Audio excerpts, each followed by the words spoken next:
WhatsApp everyone, welcome back. आज हम layer को अच्छे से जानेंगे। जैसे कि हमें पता है कि ये लेयर पैनल है, तो अब मान लो कि मुझे एक सॉलिड लेयर लेना है बैकग्राउंड पे कोई भी कलर का। उसके लिए हम क्या करेंगे, हम क्लिक करेंगे लेयर पे, देन न्यू, एंड देन यहाँ से सॉलिड कलर, एंड यहाँ से हम कोई भी कलर चूज कर सकते हैं जो भी हमें चाहिए। फॉर एग्जाम्पल अभी के लिए मैं जो कलर सिलेक्ट करता हूँ that is this colour, right. इसका और एक शॉर्टकट है, मैं इसे सिंपली डिलीट करूंगा। लेयर को डिलीट करने के लिए जो भी लेयर हमें डिलीट करना है उस लेयर को सिलेक्ट करना है एंड कीबोर्ड पे डिलीट बटन प्रेस करना है तो डिलीट हो जाता है, राइट। नाउ सॉलिड लेयर के लिए और एक शॉर्टकट है, वो क्या है, अगर आप भूल जाते हो बार बार, आप लेयर पे आना, न्यू पे आना एंड देन सॉलिड पे देखोगे कंट्रोल वाई, तो हमारा ना यहाँ पे शॉर्टकट ऑलरेडी लिखा होता है। तो ना आप कोशिश करना कि आप शॉर्टकट याद रखो, क्योंकि जब भी आप कोई भी प्रोजेक्ट पे काम करोगे सीखने के बाद, तब ना ये चीज़ काफ़ी ज़्यादा फास्ट करता है आपका एडिटिंग प्रोसेस को, राइट। तो कंट्रोल वाई प्रेस करना है एंड आप अगर भूल जाते हो कोई बात नहीं, आप जाके दोबारा देख लेना, बट आप कोशिश करना कि आप बार बार शॉर्टकट ही यूज़ करो। कंट्रोल वाई प्रेस करेंगे, सेम है, राइट। हम फिर से सेम यहाँ से जो भी कलर चाहिए वो हम चूज़ कर सकते हैं। तो ये हो गया, तो इसे हम सॉलिड कलर या फिर सॉलिड लेयर भी कहते हैं। नाउ मान लो कि इसके ऊपर हम चाहते कुछ लिखना, टेक्स्ट ऐड करना, राइट। तो यहाँ पे मैं टेक्स्ट ऐड करता हूँ। अब यहाँ पे जो हमने टेक्स्ट पे क्लिक किया था, हमारा ना पहले ये वाला सिलेक्शन टूल था, सिलेक्टर, राइट। सिलेक्शन टूल का शॉर्टकट क्या है, लिखा आ रहा है वी। तो जैसे ही मैंने वी प्रेस करा, देखना मेरा ऑटोमेटिकली सिलेक्शन टूल आ गया सिलेक्ट पे। सिलेक्शन टूल पे क्या है कि हम किसी भी ऑब्जेक्ट को मूव कर सकते हैं, किसी भी लेयर को मूव कर सकते हैं, right. This is selection tool. अब मान लो कि मैंने यहाँ पे मूव कर दिया, अब मुझे बैक जाना है। स्टेप बैक के लिए हम क्या प्रेस करते हैं, कंट्रोल जी, राइट, या फिर कंट्रोल जेड। ये देखो ज़्यादा ही बैक चला गया, हमारा लेयर भी गायब हो गया। तो एक स्टेप फॉरवर्ड करने के लिए हम क्या प्रेस करते हैं, कंट्रोल शिफ्ट जेड, राइट। तो क्या था हमारा शॉर्टकट। तो अगर हमें एक स्टेप बैक जाना है तो हम कंट्रोल जेड प्रेस करेंगे, एंड अगर हमें फिर से वही स्टेप पे रीडू करना है, basically undo and redo, right. हमें अगर रीडू करना है तो फिर से हमें प्रेस करना पड़ेगा कंट्रोल शिफ्ट एंड जेड एक साथ, राइट। ये हो गया हमारा कीबोर्ड का शॉर्टकट। तो अभी हम टूल को थोड़ा सा देख लेते हैं, जब हम टूल के बारे में बात कर रहे हैं। तो ये हो गया हमारा selection tool. Now hand tool क्या है, हैंड टूल भी सेम ही है, बट इस पे ना जैसे कि देखो, मैं अगर वी प्रेस करके सिलेक्शन टूल से क्या करता हूँ, मैं ऑब्जेक्ट का पोजीशन वगैरह में चेंज कर पा रहा हूँ। बट हैंड टूल में क्या हो रहा है कि ओवरऑल जो हमारा जो स्क्रीन है, राइट, प्रीव्यू पैनल है या फिर प्रीव्यू स्क्रीन है ओवरऑल, वो पूरा ही एक साथ चेंज हो रहा है, मतलब किसी का पोजीशन चेंज नहीं हो रहा है। ये कब काम आता है, मान लो कि तुमने किसी भी चीज़ पे डिटेल में काम कर रहे हो एंड इस तरीके से स्क्रीन को तुमने जूम कर लिया। जूम करने के लिए हम कौन सा, zoom in and zoom out के लिए हम या तो ये टूल यूज़ कर सकते हैं, या फिर कीबोर्ड पे हम क्या है, स्क्रॉल व्हील जो है वो हम यूज़ करते हैं, राइट। कीबोर्ड का जो स्क्रॉल व्हील है उसे यूज़ करके हम zoom in and zoom out करते हैं। तो ये हमने किया। अब क्या है, क्या मान लो कि मुझे नीचे क्या है वो देखना है, राइट। इस तरीके से ऐसे ऐसे मैं ना एक वीडियो ले लेता हूँ ताकि तुम्हें और अच्छे से पता चले, क्योंकि इसमें ना वाइट ही है पूरा, तो वो समझ नहीं आ रहा है। ओके, तो मान लो कि ये है। अब तुमने ना इस तरीके से मान लो जूम कर लिया, मैं इसे हाफ करता हूँ। मान लो कि तुमने इस तरीके से जूम कर लिया एंड इस पर तुम कोई तो काम कर रहे हो, राइट। अब तुम्हें क्या करना है कि थोड़ा सा ऊपर देखना है, तो तुम क्या करोगे, अगर तुम्हारा सिलेक्शन टूल सिलेक्टेड रहेगा वी, एंड तुम अगर ऐसे ऊपर नीचे करते हो, तो तुम अगर जूम आउट करोगे तो देख पाओगे कि तुम्हारा जो लेयर है इसका पोजीशन भी चेंज हो रहा है, राइट। इसका पोजीशन चेंज हो रहा है, वो ऊपर नीचे तो हो रहा है बट पोजीशन चेंज हो रहा है, जो कि हमें नहीं चाहिए क्योंकि ये ख़राब दिख रहा है। अब यही पे काम आता है हमारा ये जो हैंड टूल है, राइट।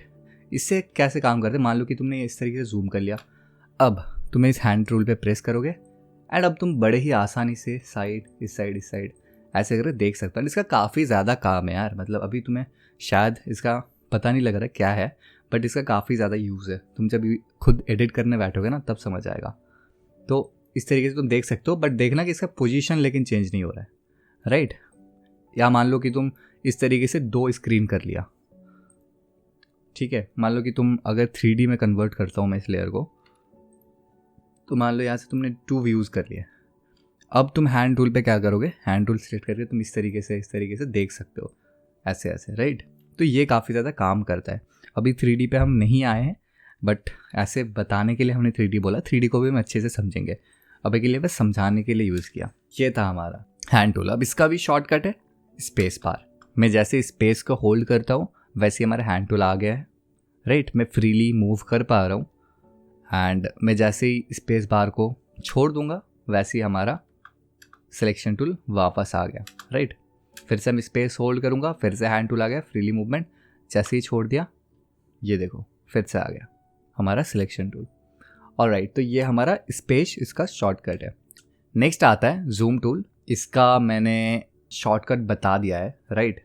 इसका क्या है कि नॉर्मल तुम ऐसे क्लिक करोगे तो ये जूम इन होगा, फिर तुम ऑल्ट प्रेस करोगे तो देखना आइकन, देखना ये जो हमारा जूम बटन है इसे तुम आइकन देखना, जैसे मैं ऑल्ट प्रेस करूँगा तो ये माइनस पे आ रहा है, फिर तुम ऐसे क्लिक करोगे तो ये जूम आउट होगा, राइट।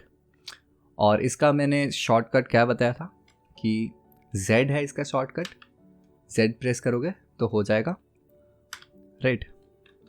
बट इसका जो सबसे ज़्यादा मोस्टली लोग जो यूज़ करते हैं, कोई बटन यूज़ नहीं करता, ये जो हमारा माउस का स्क्रॉल व्हील है इसे यूज़ करके हम आसानी से जूम इन जूम आउट कर सकते हैं। इसे करने का और एक तरीका है, ये देखना यहाँ पे 25% दिखा रहा है, तो ये हम जितना ज़्यादा इसका परसेंटेज इंक्रीज़ करेंगे, ये स्क्रीन साइज़ है बेसिकली, उतना ही बड़ा हमें दिखेगा।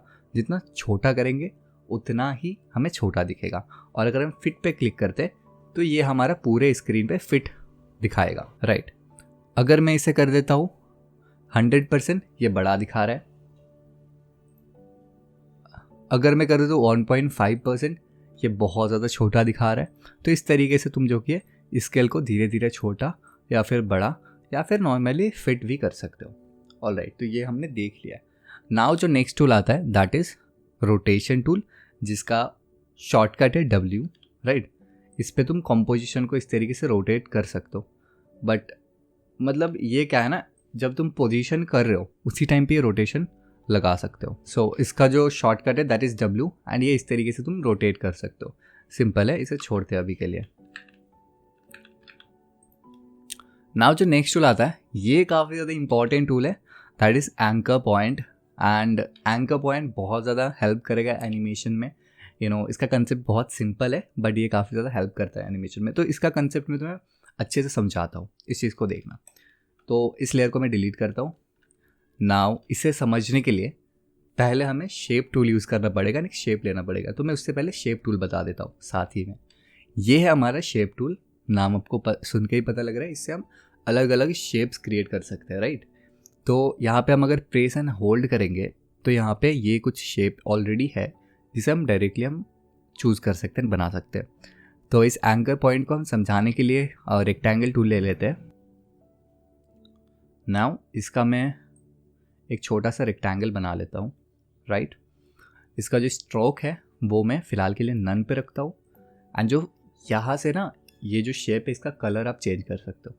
तो यहाँ पे फिल पे अब अगर कलर पे हम क्लिक करते हैं तो यहाँ पे आप देख पाओगे कि इसका जो कलर्स है वो तुम यहाँ से चेंज कर सकते हो, राइट। कोई भी कलर आप लाइक जो भी कलर चाहो तुम वो कलर चेंज कर सकते हो। मैं फ़िलहाल के लिए ब्लू ही रखता हूँ, okay. Now what is anchor point. Anchor point काफ़ी इंटरेस्टिंग चीज़ है। तो एंकर पॉइंट कैसे काम करता है, फॉर एग्जांपल तुम्हारा एंकर पॉइंट जो भी होगा, जहाँ पे भी रखा होगा, उसे उसका सेंटर माना जाएगा। मतलब आफ्टर इफेक्ट उसे उसका सेंटर मानेगा। वो कैसे, मैं तुम्हें बताता हूँ। मान लो कि ये जो एंकर पॉइंट है ये अगर मिडिल पे मुझे सेट करना है तो ऐसे तो मैं ऐसे तो मैं इसे होल्ड करके यहाँ पे लाके मिडिल पे रख सकता हूँ। बट अगर मुझे एक्यूरेटली रखना है तो मैं एक शॉर्टकट का यूज़ कर सकता हूँ, दैट इज़ कंट्रोल। मैं दूर रखता हूँ, कंट्रोल प्रेस करना है एंड यहाँ पे आपको डबल क्लिक करना है, राइट। तो ऑटोमेटिकली एकदम एक्यूरेटली मिडिल पे आ जाएगा। नाउ इस पे मैं ना रोटेशन यूज़ करता हूँ। तो हमने पिछले क्लास में इसका जो पहला क्लास इसमें हमने देखा था रोटेशन पैरामीटर को लाने के लिए इसका शॉर्टकट है R। तो हम लेयर सिलेक्टेड करके R प्रेस करेंगे, इसका रोटेशन प्रॉपर्टी आ चुका है। नाउ अब फोकस करना ये जो रेक्टेंगल है इस पर। अब मैं अगर रोटेशन करता हूँ तो देखना ये जो रोटेशन है ना ये मिडिल से हो रहा है, right. Focus on the rotation. मैं क्या करता हूँ ना, इसका रोटेशन एनिमेट ही कर देता हूँ। एनिमेशन में नेक्स्ट क्लास में और भी अच्छे से समझाऊंगा, बट अभी के लिए ये समझ लो। यहाँ पे मैं एक पॉइंट ऐड कर देता हूँ, यहाँ पे रोटेशन बढ़ा देता हूँ, तो सी। तो ये देखना, ये जो रोटेट हो रहा है ना मिडिल से हो रहा है। मैं इसको और फास्ट कर देता हूँ, 1 मिनट।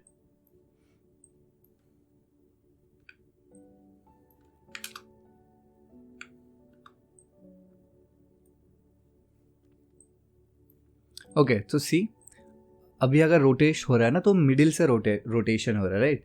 अगर तुम फोकस करोगे तो एग्जैक्टली मिडिल से रोटेशन हो रहा है रेक्टेंगल का। बट वहीं पे अगर मैं यहाँ पे और एक रेक्टेंगल ले लेता हूँ समझाने के लिए, एंड इस बार मैं इसका कलर ले लेता हूँ, okay I will go with orange. Okay, अच्छा, तो इसके लिए मुझे एक ना शेप लेयर लेना पड़ेगा पहले। तो फिर से हम लेयर पे जाएंगे, न्यू पे जाएंगे एंड शेप लेयर सेलेक्ट करेंगे। नाउ एक रेक्टेंगल फिर से। अब देखना इसका जो एंकर पॉइंट है वो कहाँ पे है। एंकर पॉइंट पे हम जाएंगे एंड ये रहा, यहाँ पे इसका एंकर पॉइंट। ये एंकर पॉइंट हम कॉर्नर पे रखते हैं यहाँ पे। अब मैं अगर इस पे रोटेशन देता हूँ, राइट, तो अब मैं इसे रोटेट करता हूँ तो देखना कहाँ से रोटेशन हो रहा है। देख पा रहे हो, देख पा रहे हो आप, राइट। ये कॉर्नर पे मैंने रखा है तो उस कॉर्नर को सेंटर मान के रोटेशन हो रहा है, राइट। उस कॉर्नर को सेंटर मान के रोटेशन हो रहा है। अब मैं अगर एंकर पॉइंट को फिर से चेंज कर देता हूँ एंड इस बार मैं इस कॉर्नर पे रखता हूँ, तो अब ना ये, अब इसका मिडिल ये कॉर्नर हो जाएगा। तो इस कॉर्नर को अब मिडिल पकड़ के ये रोटेट करेगा, सी, राइट। अब मैं अगर इसका जो एंकर पॉइंट है वो मिडिल पे रख देता हूँ, तो मिडिल पे रखने के लिए हमने क्या शॉर्टकट बताया था, कंट्रोल प्रेस करना है एंड होल्ड करना है एंड हमारा माउस बटन ले जाके यहाँ पे डबल क्लिक करना है। तो ये देखना मिडिल पे आ चुका है। अब मैं अगर रोटेट करता हूँ तो ये मिडिल से प्रॉपर रोटेट हो रहा है। तो यही डिफरेंट है, राइट। तो मैं समझाने के लिए फिर से यहाँ पे रखता हूँ एंड यहाँ पे मैं रोटेशन का की फ्रेम ऐड कर देता हूँ।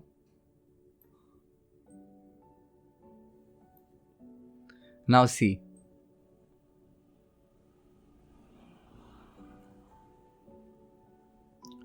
नाउ सी, ये जो हमारा ब्लू है, अभी तुम ब्लू पे फोकस करना, ऑरेंज को भूल के। ये जो हमारा ब्लू है वो बहुत ही अच्छे तरीके से रोटेट हो रहा है मिडिल पकड़ के। बट ये जो हमारा, अब फोकस करना ऑरेंज पे।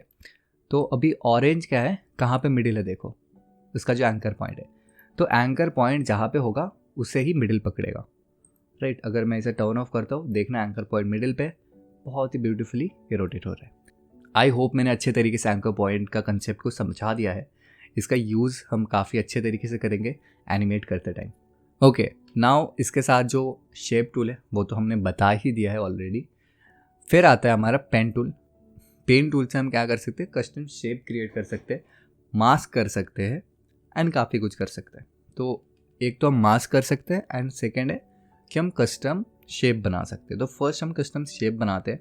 ये हमारा शेप लेयर है, एक मैं और एक शेप लेयर ले लेता हूँ, इन दोनों को मैं डिलीट कर देता हूँ। नाउ ये जो पेन टूल है, अब मान लो कि मुझे कुछ इस तरीके का चाहिए शेप, ये बन गया हमारा शेप, राइट। तो इससे ना मैं कस्टम जो भी शेप है वो बना सकता हूँ, एक तो वो पॉइंट है, राइट। नेक्स्ट आता है स्ट्रोक। सेम तरीके से हम जो कि फिल का कलर यहाँ से भी चेंज कर सकते हैं, राइट। एंड बेसिकली ये भी एक शेप ही है, राइट। तो शेप लेयर पे हम जैसे जो जो कर सकते हैं, ये भी शेप लेयर ही है, तो इस पर हम वही कर सकते हैं। स्ट्रोक पे अगर हम आएंगे, स्ट्रोक पे यहाँ पे नन पे है। अभी मैं अगर सॉलिड पे क्लिक करता हूँ तो यहाँ से देखना यहाँ पे एक वाइट स्ट्रोक आ चुका है। बैकग्राउंड भी वाइट है तो इस अच्छे से समझ नहीं आ रहा है। बट अगर मैं यहाँ पे कलर चेंज करता हूँ, रेड कर देता हूँ, तो सी यहाँ पे रेड कलर का स्ट्रोक आ चुका है। यहाँ से मैं इसका वैल्यू, लेयर को सिलेक्ट करके इसका वैल्यू इंक्रीज या डिक्रीज कर सकता हूँ, राइट। नाउ मैंने और एक चीज़ बताया था कि इस पर हम मास्क कर सकते हैं। इस टाइम पे तुम कौन सी टूल का क्या काम है वो तुम सीख लो, फिर हम प्रैक्टिकली जब करेंगे तब तुम्हें और इसका यूज़ पता लगेगा, राइट। तो अभी के लिए तुम जान लो कि अच्छा ये इस टूल को ये कहता है एंड इससे हम ये चीज़ कर सकते हैं। ऑलराइट, नेक्स्ट टूल आता है टेक्स्ट टूल। टेक्स्ट पे हम सिंपली क्लिक करेंगे एंड यहाँ पे हम कोई भी टेक्स्ट लिख सकते हैं, राइट। टेक्स्ट टूल के साइड में यहाँ पे देखना, ये हमारे पास कैरेक्टर, ये पैनल ओपन हो चुका है। इससे हम क्या कर सकते हैं, टेक्स्ट का कलर हम चेंज कर सकते हैं, राइट। फर्स्ट थिंग फर्स्ट, इसका जो साइज़ है वो हम इंक्रीज़ कर सकते हैं, इसका जो फॉन्ट है वो हम चेंज कर सकते हैं, राइट। हमारे सिस्टम में जितने भी फॉन्ट्स होंगे वो हम यहाँ से यूज़ कर सकते हैं, राइट। मान लो कि और एक फ़ॉन्ट है, दैट इज़ क्या था वो फॉन्ट, मेल्टमिनो, ये रहा, तो ये रहा मेल्टमिनो। तो इस तरीके से हम फॉन्ट भी चेंज कर सकते हैं यहाँ से। एंड फिर ये जो टूल है इससे हम क्या कर सकते हैं, जो कैरेक्टर है वो दो कैरेक्टर के बीच में जो स्पेस है वो हम ज़्यादा या फिर बड़ा कर सकते हैं, लाइक दिस, इस तरीके से, राइट। कैरेक्टर के बीच में स्पेस हम ज़्यादा या फिर कम रख सकते हैं। नाउ ये जो बटन है इससे हम क्या कर सकते हैं ना कि ऑल कैप्स बटन है, ये जब ऑन रहेगा तो लाइक मान लो कि तुमने टेक्स्ट स्मॉल लेटर में लिखा है तो तुम एक एक करके तुम कैपिटल करोगे, तो उसके बदले तुम पूरा सिलेक्ट करोगे, ऑल कैप ऑन कर दोगे तो ये पूरा लाइन हमारा कैपिटल लेटर में आ जाएगा, राइट। ओके, नाउ ये क्या है, ये जो टेक्स्ट का वर्टिकल है, वर्टिकल स्केल कितना होगा, ज़्यादा होगा कम होगा, वो तुम इंक्रीज़ या डिक्रीज़ कर सकते हो। वैसे तो इसका यूज़ हम ज़्यादा नहीं करते, बट फिर भी दिखाता हूँ, जैसे कि ये चीज़, राइट। टेक्स्ट का जो वर्टिकली स्केल है वो तुम स्ट्रेच कर सकते हो वर्टिकली, जो देखने में अच्छा नहीं लगता, टेक्स्ट का जो ब्यूटी है उसे ख़त्म कर देता है। मतलब हम ज़्यादा यूज़ नहीं करते इसका, बट कभी कभार इसका ज़रूरत भी पड़ता है, तो ये चीज़ है। ओके, और ये जो चीज़ है that is stroke, right. Stroke का जो कलर है, अभी देखना स्ट्रोक का कलर वाइट है, वो कैसे चेंज करोगे, यहाँ पे देखना ये स्ट्रोक का कलर है, जैसे मैं इसका कलर मैं चेंज करूँगा, जो भी मैं कलर चाहूँ वो कलर मैं यहाँ पे रख सकता हूँ, राइट। ओके, कैंसिल कर दिया अभी के लिए। तो नाउ यहाँ पे कुछ और ऑप्शन है कि स्ट्रोक ओवर फिल, कि मतलब टेक्स्ट के ऊपर स्ट्रोक होगा या फिर जो स्ट्रोक है उसके ऊपर फिल होगा, राइट। नाउ मान लो कि ये स्ट्रोक तुम्हें बंद करना है, वो कैसे करोगे, जो लेयर है उसे सिलेक्ट करोगे, हमारा टेक्स्ट लेयर को, देन फिर ये स्ट्रोक, अगर तुम्हारा फिल ऊपर है तुम उसे स्ट्रोक पे लेके आओगे, एंड फिर ये वाला जो आइकन है ना छोटा सा नो स्ट्रोक कलर, इस पर तुम क्लिक करोगे, ये तुम्हारा स्ट्रोक हट जाएगा। सो ये था text. Okay, next brush tool, clone stamp tool and eraser tool. ये तीनों टूल हम इतना यूज़ नहीं करते, स्पेशली हम जो यूट्यूब के लिए वीडियोस बना रहे हैं, डॉक्यूमेंट्री टाइप वीडियोस, उस पर तो हम बिल्कुल ही नहीं करते। बाकी ये जो रोटोस्कोप है एंड जो पपेट टूल है इसका हम काफ़ी ज़्यादा यूज़ करते हैं, तो इसके लिए आपको अलग अलग सेपरेट क्लास मिलेगा। नाउ हम लेयर के बारे में बता रहे थे, तो लेयर पे हमने शेप लेयर देख लिया, सॉलिड लेयर देख लिया एंड टेक्स्ट लेयर देख लिया। नाउ लेयर पे आप देखोगे और कुछ चीज़ें हैं जो काफ़ी इंपॉर्टेंट है, जैसे कि नल ऑब्जेक्ट हो गया, कैमरा हो गया एंड एडजस्टमेंट लेयर हो गया। ये तीन चीज़ इंपॉर्टेंट है एंड इसको भी हम अलग सेपरेट क्लास में अच्छे से डिटेल्स में समझेंगे। See you in the next class.